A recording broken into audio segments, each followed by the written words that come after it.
Saludos, buenas noches. Encantadísimo de estar con ustedes una vez más, con don Rafael Pérez Modesto, don Julio Ortega Toos y un servidor Morza de Lance, en este martes de equipo mediático. Buenas noches, jóvenes. Buenas noches. ¿Cómo va todo? Bueno, las cosas marchan. Esperando el juego de hoy de la bien. Comenzaron bien sí. Las estrellas y hoy van contra Panamá, que es un buen equipo. Nosotros los cocolos vamos a ganar eso invicto ya. Pero bueno, está un ching al caballo que nos está virando ahora. Que dice que se aprieta la vilipendiando a los pobres cocolos. Sí. Tanto que han aportado a la cultura de este país. No, déjalo tranquilo. Si ganan son las estrellas, si pierden son los dominicanos. Eso pasa con el Licey, es glorioso. Eso pasa con todo. Señores, miren, ahorita precisamente, además del juego, está en carpeta, en agenda mundial, el discurso de la Unión que va a pronunciar Donald Trump. Dentro de dentro de una hora y media más o menos. Y con el cambio de hora. Y que es el discurso que dan los presidentes para dar a conocer sus ejecutorias y los proyectos que tienen en el carpeta. Correcto. En el caso muy particular de Donald Trump, pues se espera, las expectativas son que en adición a eso, que es lo que está contemplado en los discursos de la Unión, que es presentar lo que se ha hecho y lo que se va a hacer, no duden ustedes que él ahí articula algunas otras cosas en medio de toda la varaunda en el que ha estado envuelto ese choque el shutdown con la Cámara, el cierre, el muro, la paralización, Venezuela, todo eso. Sí, porque es una especie, eso es una especie de político. Es una especie de rendición de cuentas. Pero se incluyen temas de actualidad que la gente está esperando. Porque, por ejemplo, en Estados Unidos, en la actualidad, por ejemplo, él le va a marchar con fuerza otra vez a los demócratas, le va a entrar. Exacto, pero que le va a entrar. Tiene paralizado el país. Lo que pasa es que ese es el problema. Él es presidente de algunos republicanos y no de los demócratas. Bueno, ¿era el presidente de los Estados Unidos? No, él mismo, si le entra a los demócratas como presidente, sí, él es presidente de un partido. Vamos a ganar partido. tiempo, porque ahorita vamos a hablar de él, o sea, de la administración, del establecimiento, del imperio, de la con Venezuela y de todo eso. De todo eso vamos a hablar, pero ahorita. Ahora hay un decreto muy importante que se emitió apenas ahorita en la tarde del presidente Danilo Medina, que ese es un decreto importante, porque es uno de esos decretos que llevan aliento a la población y que nos indican una ruta que todos deseamos en materia de seguridad social, por ejemplo, que es el tema de las pensiones, de los pensionados y la salud, que una de las grandes falencias que tiene nuestro sistema de seguridad social es precisamente esa, que usted lo pensiona y lo mandan para su casa sin seguro. No, porque esto no tiene eso es insólito. Porque, mira, esos que están acumulados son un conjunto de personas, pero son muchos, que estaban adscritos, 116.000, los que se van a beneficiar, con su familia, con su familia, su cónyuge, sus hijos. Explícanos un poquito más o menos el decreto, que tú lo tienes.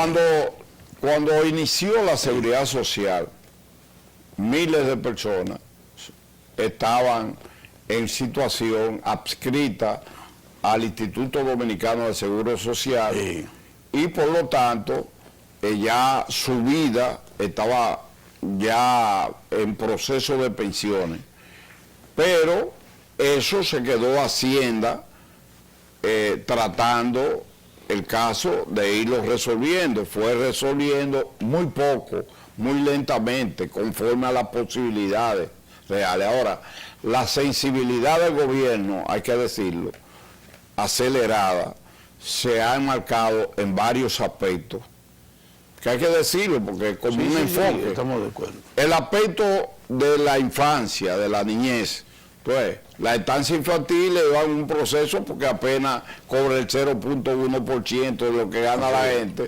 Entonces, es un proceso que iba lento. ¿Qué ha hecho? Bueno, aprovechar el 4% de la educación y las estancias infantiles se han disparado a un nivel que ya hoy muy bien. llegamos a casi 300,000 niños que se benefician de eso, sus padres y su madre. De 0 a 5 años. Exactamente. Y ahora también el sector... asunto de la lactancia, y entonces esos miles de envejecientes que estaban sin el beneficio de la salud, están recibiendo poco dinero.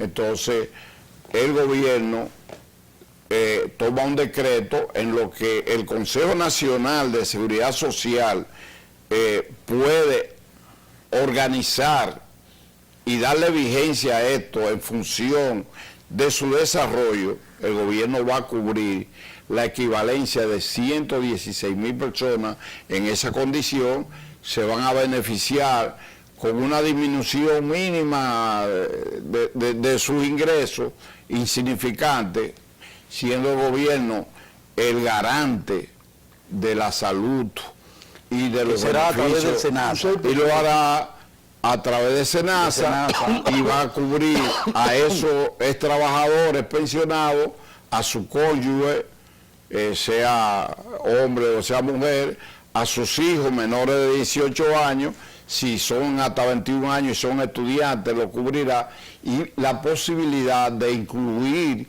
padres y madres haciendo el aporte mínimo correspondiente que permita, como sucede con todos los pensionados. Eso es desde el 2010. Desde el 2010 hacia adelante. Exactamente.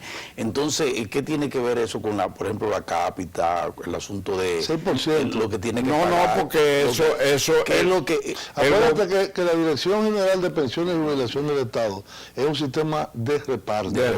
No es por lo que tú estés cotizando, sino por lo que se ha aportado, y es una caja común. Ese es mira, yo creo que esa es la semilla. Y el asunto del esa es la semilla. No, entonces no van a tener copago. No van a tener nada copago. que implique gastos adicionales van a ser incluidos ahí. Entonces SENASA le va a garantizar a plenitud.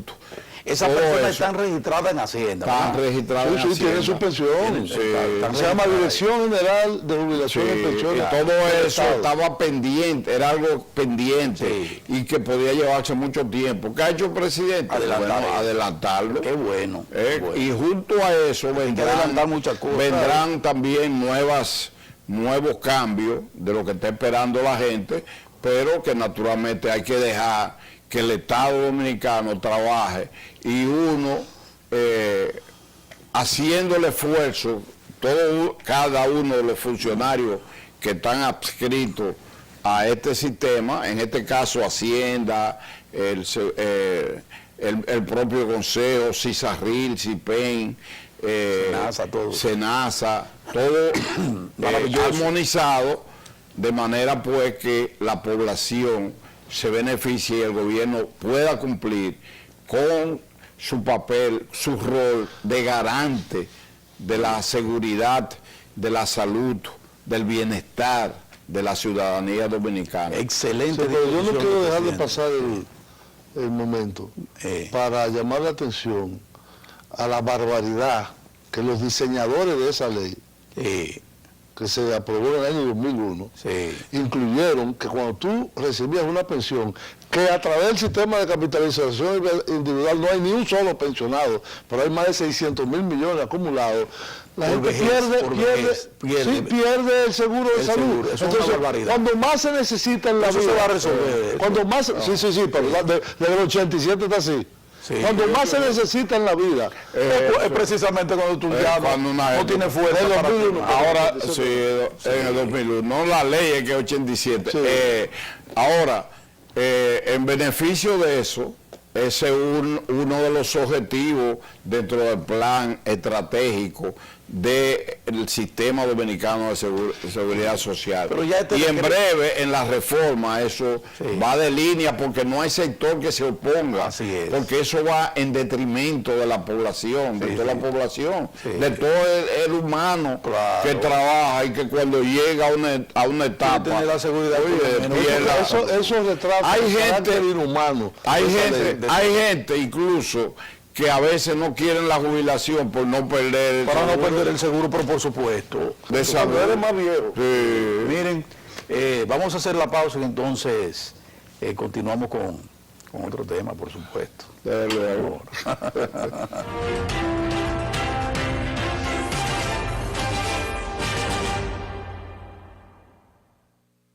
Tus remesas llegan premiadas con Banreservas. Por cada $50, euros o su equivalente en pesos de remesas que recibas o envíes, obtienes un boleto con el que podrás ganar uno de 12 motores y 60 premios de 5,000 pesos. Participa en estas remesadoras. Banreservas, el banco de los dominicanos. Actualidad, ciencia, tecnología, pluralidad, política, deportes, cultura, economía. Diariodominicano.com, el medio de comunicación. Juntos hemos trabajado y hemos crecido. Hemos enseñado y también hemos aprendido. Hemos sembrado, cosechado y construido. Hoy, República Dominicana es un ejemplo para toda la región. Un país lleno de oportunidades con un futuro brillante.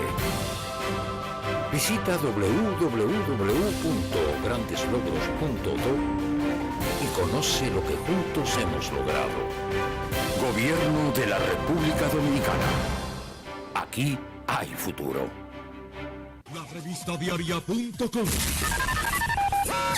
La información y la opinión en toda su diversidad, alcance y contexto, servida con actualidad y apego a los hechos. La revista diaria.com.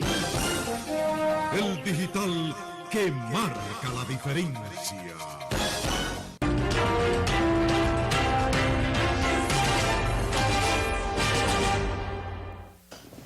Dice el pueblo, y yo creo que dice la Biblia, tendría que registrarlo a ver si es verdad que lo dice, que todo obra para bien. Ayer hubo un temblor de tierra en el país, que no fue una cosa... 5.3, ¿no? 5.3. Pero no podemos. Pero se sintió duro, sí. Y se sintió duro donde se genera todo, que es en la gran ciudad. Cuando en la gran ciudad hay una situación, pues ya eso repercute más de que si resulta en otras latitudes. Entonces, ¿cómo fue? Pero fue el canal del amor. Fue allá, sí. Y a 90 kilómetros muy profundo de profundidad, pero se sintió el jamaqueón. Y porque fue por en la zona zona hubo edificaciones, sobre todo escolares, que se resintieron. ¿Y por qué las escolares? Bueno, esa debe ser la más resistente. Te voy a explicar. Se resintieron y hubo se agrietaron. varias, muchas. Esta mañana, un reconocido ingeniero, él es ingeniero eléctrico, estructuralista, conoce estructuralista. Porque hay varios. Conoce de eso. Decía esta mañana en Diario del Cuadro, miren, ahí está un componente de por qué hay que llamar la atención, de dónde se construyen las escuelas y cuáles son los modelos de escuela que hay que llevar. Tú no puedes tener un mismo modelo para cualquier tipo de terreno y no puedes estar construyendo escuelas en terreno que no tienen la suficiente resistencia para eso. Hay que hacer un donde estudio de hubo suelo. hay problemas de suelo. Entonces, eso ha pasado mucho con algunas de las edificaciones seculares que se han hecho, que son tantas que algunas tienen que fallar. La mayoría está muy bien diseñada, muy bien llevada. Bueno, este es un ejemplo de la resistencia, pero hay otra que en definitiva se llama la atención en ese sentido. Entonces, otro componente es el de la necesidad... pero mira, fue cerca de la Saona. Sí, fue cerca de pero Saona. es otra cosa, Julio. Entre Saona y Punta Cana. Tuve un edificio, ¿verdad, Julio? Sí, pero yo estaba en el canal, en un piso... Yo estaba en el séptimo Y piso. yo en el octavo. Entonces, tú sientes... Lo sentí. Mira, y otro, Yo creía que era yo que estaba loco. otros edificios que yo chequeé hacían esto.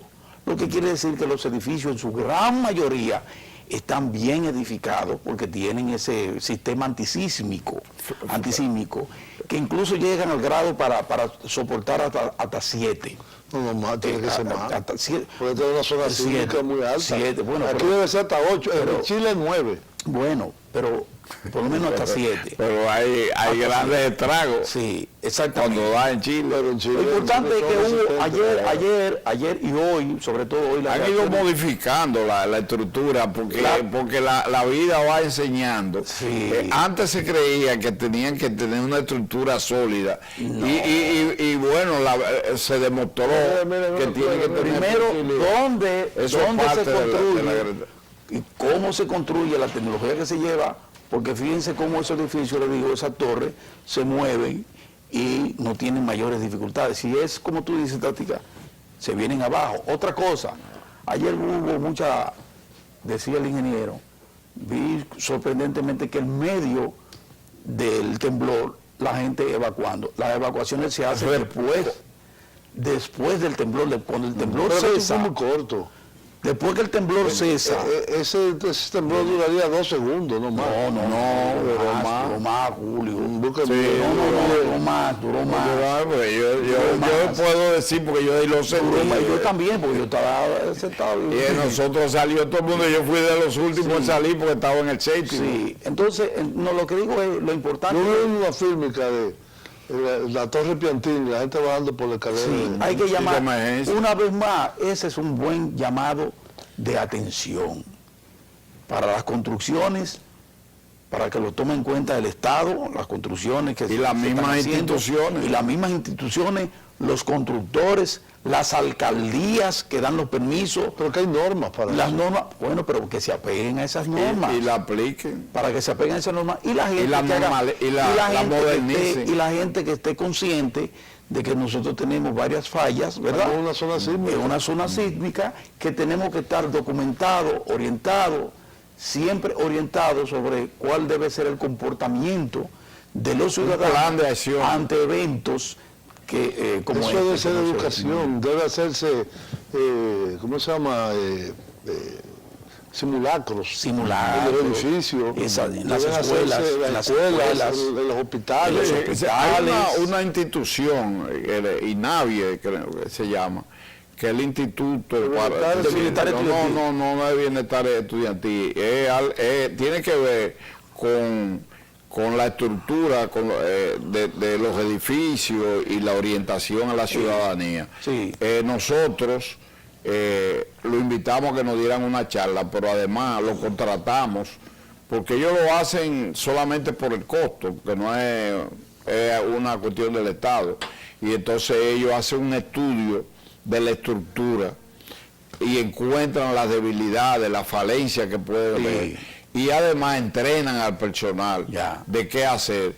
Una cosa importante de lo que tú estabas analizando, de la experiencia, nosotros hicimos ayer en la tarde una evaluación de cómo se comportó la gente, porque la gente debe, cada persona en su sitio de trabajo y en su casa debe tener un pito para que si pasa lo peor. Y el Ministerio de Educación hizo muy bien porque está haciendo una evaluación general a nivel de todos los centros escolares. Pero además tú planteabas de la gente que salió antes de tiempo. Antes de tiempo. Sí, pero además todavía aquí hay muchísimos edificios que no tienen escalera. Una de las cosas que ese Instituto de Construcción de Viviendas y Edificios nos indicó al inicio de mi gestión que no había escalera de emergencia y nosotros lo hicimos. ¿Tú sabes cómo lo hicimos? Una comisión de presupuesto, finanzas e inversiones, yo llevé el costo de eso, que eso había que hacerlo porque no lo había. Y entonces, bueno, había una discusión sobre el tema. Ese día tembló la tierra. Ahí mismo se acabó la discusión. ¿Tiene que ser por afuera? Debe ser por fuera. Pero el Banco Central lo tiene y es un edificio muy bien construido. Bueno, sí, es raro. Interior. Es raro porque hay una cadera. Debe ser siempre por fuera que se hace. Sí, pero debe haberlo, quizás tú no te has dado cuenta. Porque por la facilidad también. Por lo grande que por las grandes torres que están en No, pero acuérdate que no es solo temblor, también es fuego. Entonces, sí, por fuera, para darle facilidad, por ejemplo, al cuerpo de bomberos que pueda rescatarte con mayor facilidad por fuera. Eso tiene su lógica, Miren, No, porque a propósito de la naturaleza, voy a iniciar el tema y lo podemos continuar en el próximo segmento, pero vamos a iniciarlo ahora, que a propósito de fenómenos naturales, tenemos la sequía que está golpeando muy severamente la zona, la línea del oeste, básicamente. El gobierno ha ido en ayuda de esos productores, eso se está afectando también en el sur, que por tradición, y por el problema del bajo nivel de la pluviometría bastante baja, y entonces por ahí también hay problemas con todas las secuelas que eso tiene que ver con el asunto agrícola, con el pecuario, por la cantidad de reses que mueren, y le crea una situación de mayúsculo problema a los productores. Pero si eso es algo que tiene que ver con la naturaleza, que es algo que no controlamos, pero para el que debemos darle respuesta, otro elemento que está inquietando al productor nacional es el asunto de la aproximación del cese de los aranceles. No, de la protección. La protección arancelaria. De la protección y de la rectificación técnica. Y en el caso del DERECAFTA, al 2025. El 2025 hay que abrir todo, inclusive los 8 productos que están protegidos, es el arroz, es la habichuela, es la leche, la carne de cerdo, son 8 productos esenciales. Óyeme, que si nosotros abrimos eso con 0 arancel, mira, adiós lombriz. Entonces, por eso estoy diciendo, no, se oye así, pero es dramático. Es preocupante. Oye, ¿saben por qué? Déjame decirle por qué la preocupación. La preocupación es porque nosotros teníamos entendido que nos abocábamos a por lo menos solicitar, agenciar otra rectificación, en este caso con el TLC con Estados Unidos y Centroamérica, para ver de qué manera renegociábamos eso. Y hace 2 años se creó, mediante decreto, el propio presidente de la República creó una comisión especial que iba a evaluar el TLC. ¿Hace cuánto? Hace 2 años. ¿Y qué ha pasado? Espérate, pero déjame terminar. Hace 2 años, para evaluarlo y darle un informe al presidente para marcar la ruta hacia esa renegociación. Teníamos aún, ¿cómo se llama? El ministro de Agricultura. Ministro de Agricultura. El actual. Osmar Benítez, mi hermano. Osmar Benítez, que cuando estaba en la Junta Agroempresarial Dominicana, estuvo todo el tiempo, porque además participó en la OMC. Él participó, fue protagonista de primerísimo nivel. La rectificación técnica. Y él estaba también muy empeñado en que eso se haga, que nos preparamos para esa renegociación. De buena a primera hora, Omar Benítez recula y dice que no, que para el asunto no va. Y el ministro administrativo de la presidencia... Tengo una amiga que dice que recula lo empuja. El ministro administrativo de la presidencia, José Ramón Peralta, una pregunta que le hicieron en el seno de los empresarios, ahí en la Cámara Americana de Comercio, dijo que el gobierno no contempla bajo ninguna circunstancia la renegociación de eso. Como no se ha dicho cuál es el plan B, porque para tú decirle al país que no vamos a intentar renegociar eso, que es una amenaza, eso es peor que la sequía para esos sectores estratégicos. Estamos hablando que solo la producción arrocera involucra a más de 500.000 personas en este país, y que hay un componente con lo cual las administraciones del PRD y sobre todo Danilo Medina Sánchez ha sido sumamente cuidadoso con la seguridad alimentaria, que no es otra cosa que asegurar, llevar a la mesa del dominicano la producción local. En materia de arroz, de habichuela, y carne. Y nosotros tenemos... Y de fruta y frutos. Abastecimiento permanente en esos y otros renglones, con el 85% de lo que consumimos, lo producimos. Todo eso, digo yo, un lego, se iría a pique si nosotros tenemos que abrirle la compuerta a las importaciones. Vendrán los productos y un señor en Marsade dice, bueno, pero quienes se benefician del TLC son los consumidores, porque vienen productos de mayor calidad y más barato, hermano. Y el sector productivo nacional y los productores que son protegidos en y todos los los países, porcicultores y los ganaderos y los arroceros. y lo de papa. Yo tengo 2 o 3 días fuñendo la pista con esto.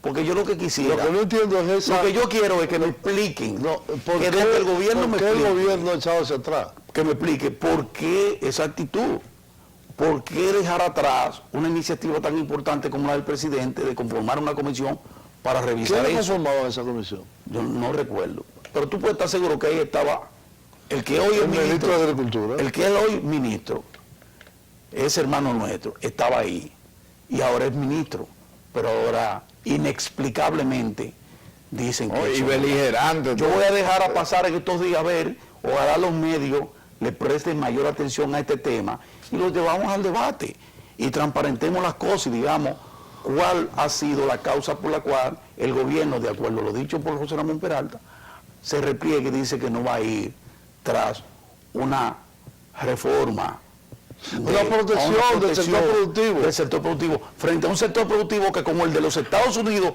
lo tiene todo. Protegido para cuando va a haber sobreprotección y protegido cuando va a haber desabastecimiento y problemas. Para todo. Sí, hay que ir arriba. Es mejor porque me estoy mintiendo para el fondo. Volvemos ahora.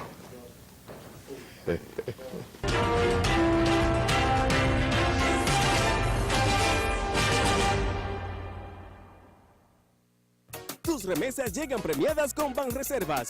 Por cada $50, euros o su equivalente en pesos de remesas que recibas o envíes, obtienes un boleto con el que podrás ganar uno de 12 motores y 60 premios de 5,000 pesos.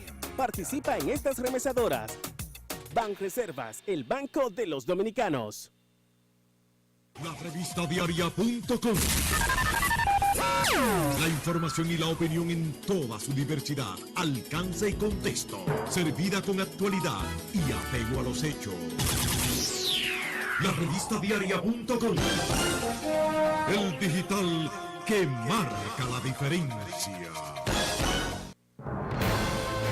Juntos hemos trabajado y hemos crecido. Hemos enseñado y también hemos aprendido. Hemos sembrado, cosechado y construido. Hoy, República Dominicana es un ejemplo para toda la región. Un país lleno de oportunidades con un futuro brillante. Visita www.grandeslogros.do y conoce lo que juntos hemos logrado. Gobierno de la República Dominicana. Aquí hay futuro. Actualidad, ciencia, tecnología, pluralidad, política, deportes, cultura, economía. Diariodominicano.com, el medio de comunicación.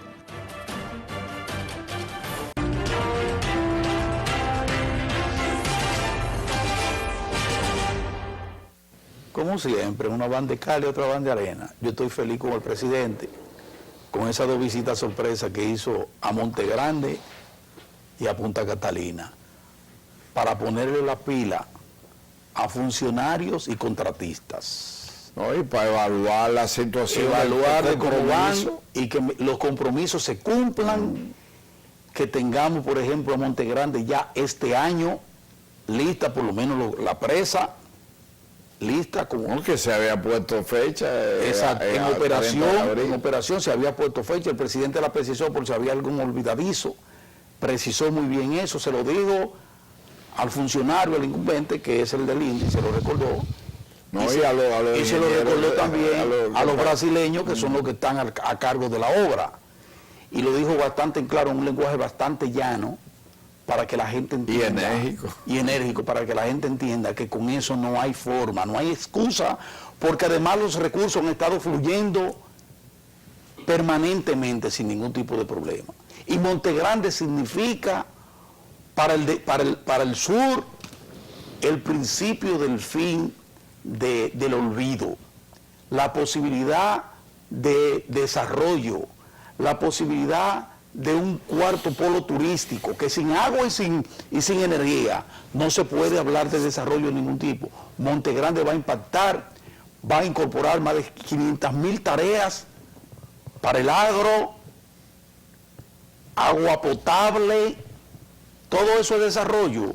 O sea, con eso no se juega. Esa región que y son 4 provincias que van a ser directamente impactadas por esa magnífica obra. Así es muy importante. Y en cuanto a Punta Catalina, ya vimos ahí que se precisó que van a entrar los primeros 50 megavatios ahora el día 15 y se van a completar los primeros 200 megavatios el 22. Yo supongo de febrero. ¿En 7 días? Sí, primero van a entrar 50 y luego de los 50 van a completar en el 22. Es decir, Punta Catalina está terminada. Está terminada. Es colocar en el sistema los primeros 50 megavatios ahora el día 15. Y los restantes, hasta completar los primeros 200 de los 30 megavatios, colocarlo los primeros 200 a final de este mes, que va a ser uno de los elementos importantes de ese gran discurso que todos esperamos del presidente el 27 de febrero. Ahora digo yo, don Julio Ortega y todos, y Rafa, en el caso de Punta Catalina tiene un componente interesante y que crea también algunas inquietudes. Por ejemplo, concomitantemente con el calendario que ya va a entrar en operación Punta Catalina, está el trabajo en firme de las autoridades de la licitación para la incorporación de capital privado, o sea, la compra de acciones del capital privado en Punta Catalina. Una obra que tuvo que soportar las presiones de todo tipo, local y foránea, de gente que no estaba interesada en que esa obra se hiciera. La obra finalmente se hizo con cada dólar proveniente del Estado Dominicano. Estamos hablando de alrededor, un poquito más de 2.000 millones. Pero tuvo financiamiento de dólares. Sí, pero en su gran, ¿de dónde viene el financiamiento? De unos bancos europeos, 600 millones. Se desembolsaron como 300. No, 200 millones fue lo más que llegó eso. Pero nosotros estamos hablando de una inversión de 2.000 millones de dólares.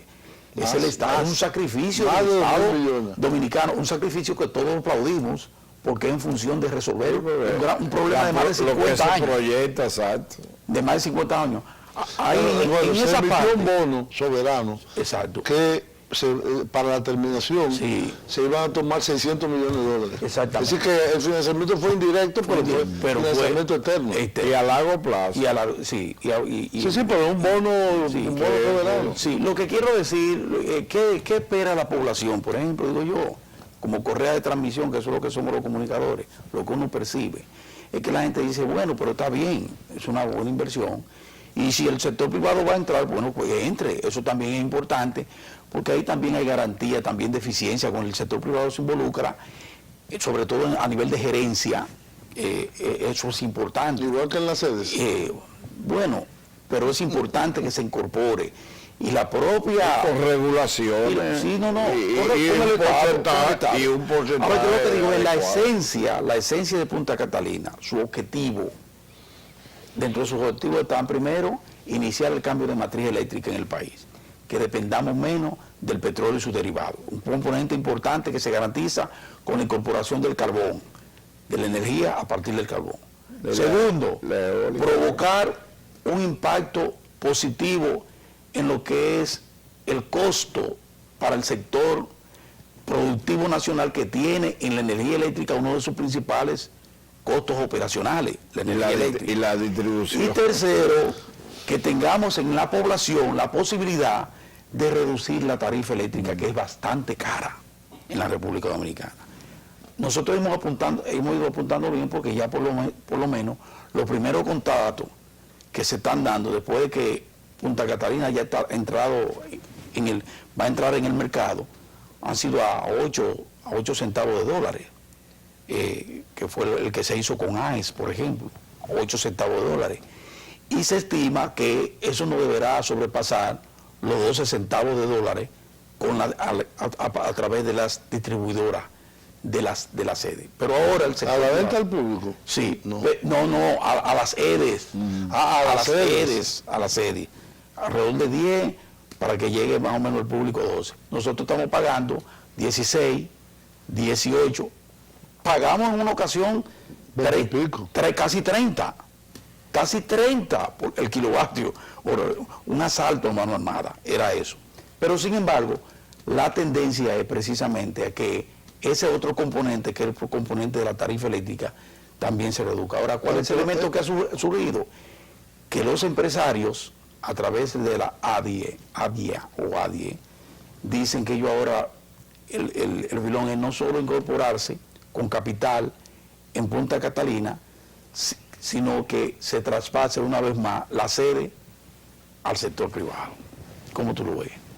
Bueno, las EDES estuvieron en manos del sector privado con la reforma de la empresa pública y fue un fracaso total, absoluto, quebraron. Bueno, EDESTE fue No, EDESTE y EDESUR. Sí. Y EDESUR, el caso de Unión Fenosa. Sí. Y se incorporaron 2 empresas internacionales. Sí. AES, norteamericana. Esos son los detallitos que hay que y Unión Fenosa. Sí.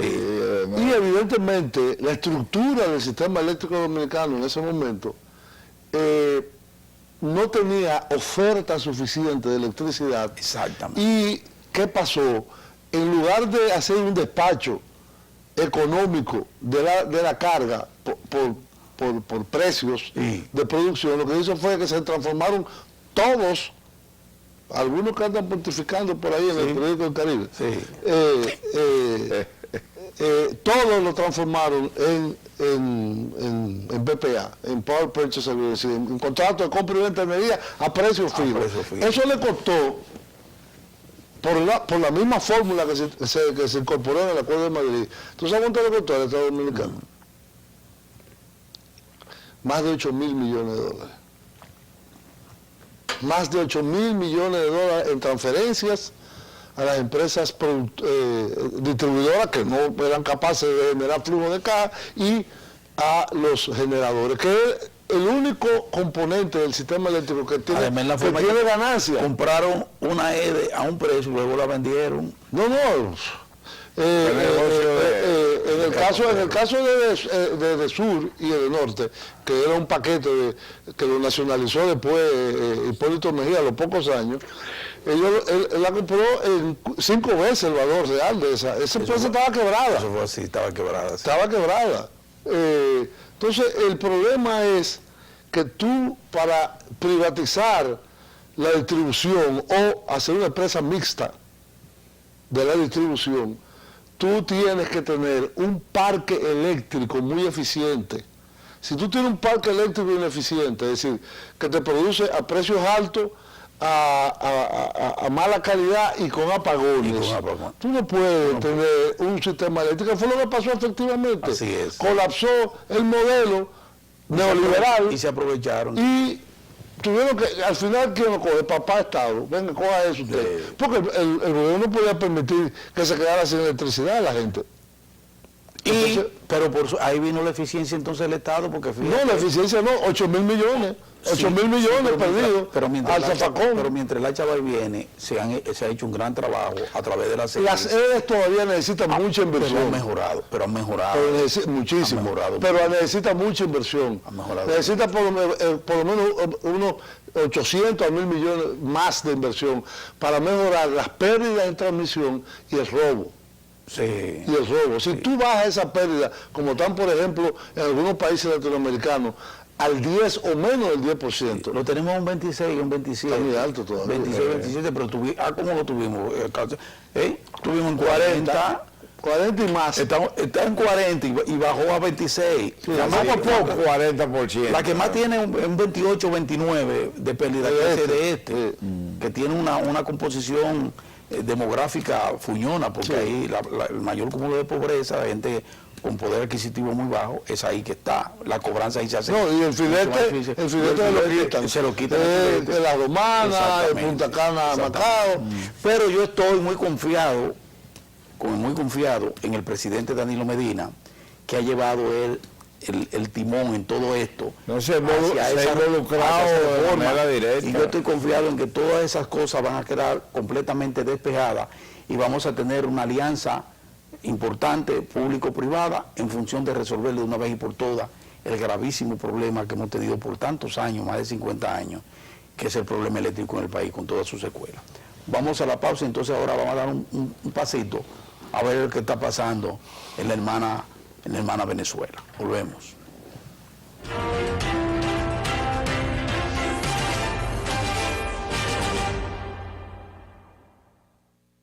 Tus remesas llegan premiadas con Banreservas. Por cada $50, euros o su equivalente en pesos de remesas que recibas o envíes, obtienes un boleto con el que podrás ganar uno de 12 motores y 60 premios de 5,000 pesos. Participa en estas remesadoras. Banreservas, el banco de los dominicanos. La revista diaria.com. La información y la opinión en toda su diversidad, alcance y contexto, servida con actualidad y apego a los hechos. La revista diaria.com. El digital que marca la diferencia. Juntos hemos trabajado y hemos crecido. Hemos enseñado y también hemos aprendido. Hemos sembrado, cosechado y construido. Hoy, República Dominicana es un ejemplo para toda la región. Un país lleno de oportunidades con un futuro brillante. Visita www.grandeslogros.do y conoce lo que juntos hemos logrado. Gobierno de la República Dominicana. Aquí hay futuro. Actualidad, ciencia, tecnología, pluralidad, política, deportes, cultura, economía. Diariodominicano.com, el medio de comunicación.